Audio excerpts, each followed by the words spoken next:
it will take us a little bit more time to develop regulations that we would need to bring into force for edibles. If you would like more information. Yeah, my question is I understand that upon coming into force of this bill, edibles will not be legal.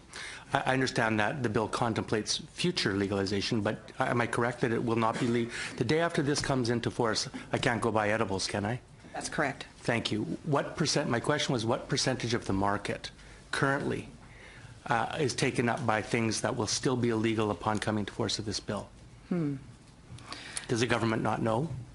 I don't think I have that information, and I can commit to get back to you if we have an estimate in that regard. Okay, thank you. Well, my research indicates that about 65% of cannabis in this country currently is being smoked, and about 35% of the market is being accessed by people who actually don't want to smoke cannabis, both for health reasons and for a variety of other health-related and preference reasons.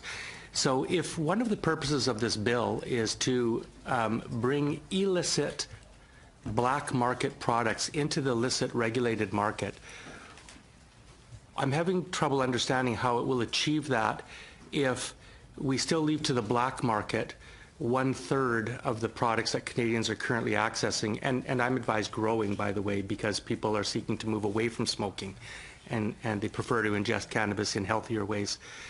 Isn't it the case that by leaving those products illegal, we're still going to have Canadians accessing those products in the black market way and therefore not really achieve one of the prime objectives of this bill?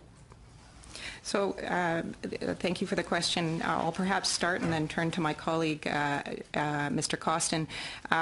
So you raise a very important point at the outset of the coming into force of the legislation. I guess the first thing I'll say is that you're absolutely correct that an increasing number of Canadians are, choosing not to smoke cannabis, but rather moving to smoking or to consuming, for example, cannabis oil, which can be consumed in many forms.